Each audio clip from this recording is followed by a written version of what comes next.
Hi, I'm Mindy Eldridge with a Mindful Heart, and in this video, we're going to be discussing the third key to implementing a heart first education, and that's discovering purpose. Now, if you've missed our previous videos, check out our video about what a heart first education is, and then our first video in implementing a heart first education was on softening hearts and ways to do that. The second was on diversifying learning, and this one, as I said, is on discovering purpose. So what do I mean by discover purpose? It's been called different things. Oliver DeMille calls it mission in his book Thomas Jefferson for Teens. Stephen Covey calls it voice in his book The Eighth Habit. Educator Ken Robinson calls it the element in his book The Element: How Finding Your Passion Changes Everything.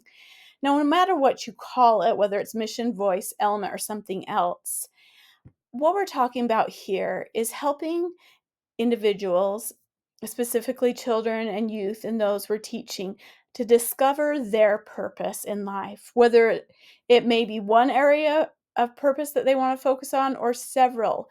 Uh, and there are a variety of purposes that we all have in this world. But what is our place? How can we make this world a better place? How can we influence others in a positive way? And how can we make the world better for everyone? So let's look at a quote from Oliver DeMille from Thomas Jefferson Education for Teens. He says, "Let's get one thing straight right now. There is genius in you. This is true. Your best teachers and mentors understand this without anyone telling them.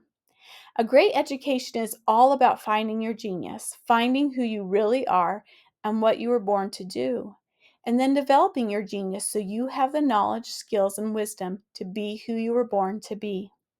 If you think this doesn't apply to you, think again, because it does." Oliver DeMille teaches that we all have a mission and purpose in this life. There are a variety of missions and purposes, but generally, he has narrowed it down to fit in one of the following categories: feeding the hungry, clothing the naked, empowering the poor, educating the ignorant, promoting freedom, healing the sick, comforting the lonely, liberating the captive, preaching truth, producing wealth, healing families, and increasing beauty. And there's so many different areas that could be grouped within each of these missions. For example, if you think about feeding the hungry, someone may develop their skills to feed the hungry by learning the skills and opening a grocery store. Someone else may become a farmer and really know how to tend the earth and grow crops. Someone else may become a nutritionist and help others understand nutrition. There's so many different areas and ways that someone could feed the hungry. Clothing the naked, that may be someone that goes to orphanages and uh, takes clothing and donates clothing, but it may be someone that designs clothing and sews clothing, so many different areas. Now, the way I really have used these principles or these missions to teach my children is one day we sat down and I explained to them that we all have a mission and purpose here on earth. And I explained these principles that Oliver DeMille teaches, and I explained each one, and we talked about different examples. And then we took people in their lives, grandma and grandpa, mom and dad, brothers, sisters, aunts and uncles, and we identified different missions that these different individuals have. For example, uh, educating the ignorant, we may identify a family member who's a teacher, or healing the sick, may it be a doctor or once again a nutritionist or a physical therapist. Preaching truth might be, we might identify someone who is a religious leader or writes books and inspiring books and gives presentations. Increasing beauty, we may think of someone that is an artist or an actor or things like that. But as you do this, helping kids identify these missions in the lives of others will then help them start internalizing and deciding what they're most passionate about, what they get excited about, and where they can really help and make a difference in the world. And as children are inspired to find their passions and their mission, learning naturally takes place because they want to do those things to build the skills to be able to do this. And being empowered to know that you can make a difference in the world is sometimes one of the most valuable ways of inspiring learners. Now, Stephen Covey, in his book, The Eighth Habit, said, "Find your voice and inspire others to find theirs. Don't ignore that longing to make a difference." Now, Stephen Covey takes a slightly different approach in finding your mission or your voice, but I find his very helpful also. If you take a look at this Venn diagram, he discusses 4 areas. First, what are your talents? What are your natural gifts and strengths?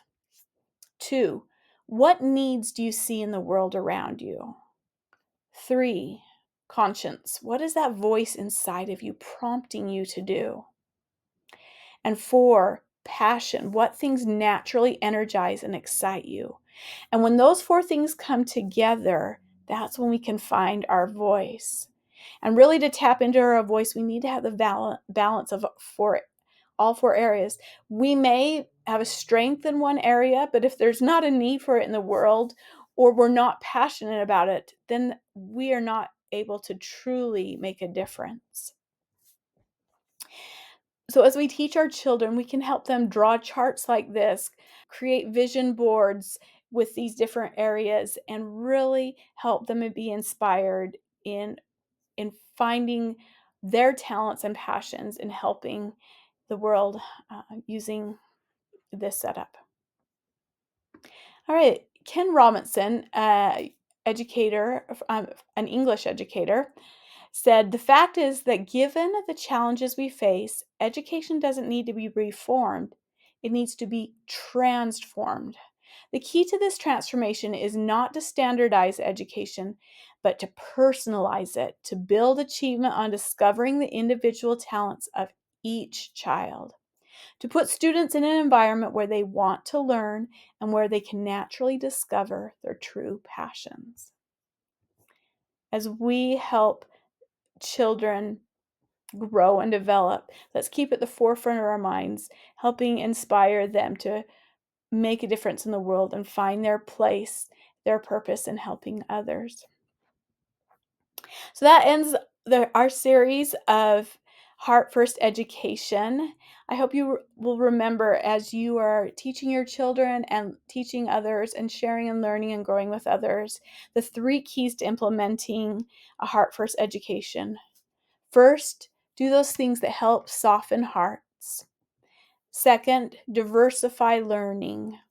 And third, help others discover purpose. Thanks again for joining me. Happy homeschooling.